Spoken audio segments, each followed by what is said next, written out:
Bigla talaga ako napaisip dahil sa sinabi ng midliner namin. Basa daw in taon yung kamay niya. Sus Mariusip, paano at bakit nangyari sa'yo yan? Isang minuto pa lang kasi in taon yung nakalipas. 2 beses na in taon siya nag-vacation leave.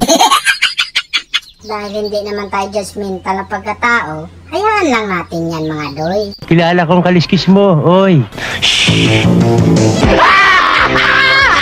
Subok lang yan, malalagpasan din niya yan. Pero dito, linusob ko na sila dito mga doy. Kasi sinabihan ko yung mga kampi ko na hirulak tayo muna.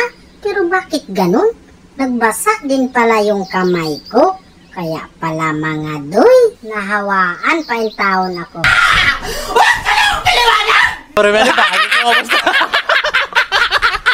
Dito sa pagkakataon na to, medyo talaga nahihirapan yung kahintang namin. Pero yan naman ang favorite natin, Madoy. Yung nahihirapan tayo. Basta wag lang magbasa yung kamay natin. Kasi ibang usapan na yun mga doy.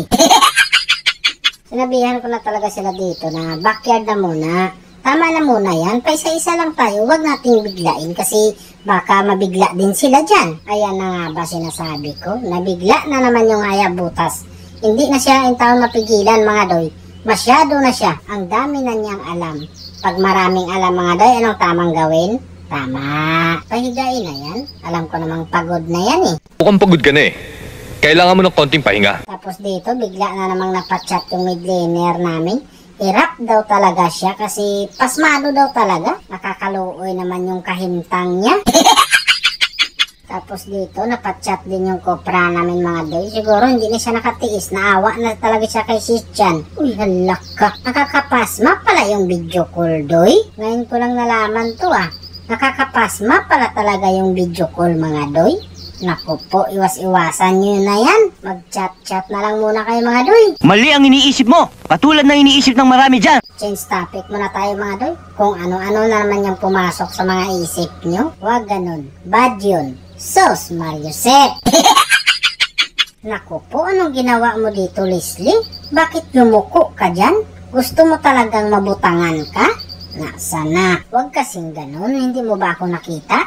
Naka-blindfold ka ba? Kaya unahan na kita, Leslie. Huwag mo nang isisi sa mga kakampi mo. Kasi hindi ka nais-nais yung ginagawa mo. Sus Mariusep. Yung Hayabutas lang naman sana talaga punteriya ko doon mga doy. Kasi may kumakapit pang piso. Pero yung support nila, nagpanggap pang bayani.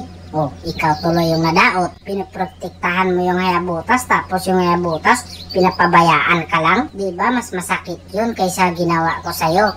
Aminin.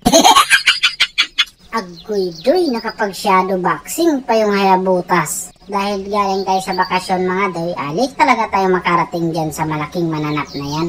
Kaya dito ako sa gilid dumaan para ma-surprise ko sila.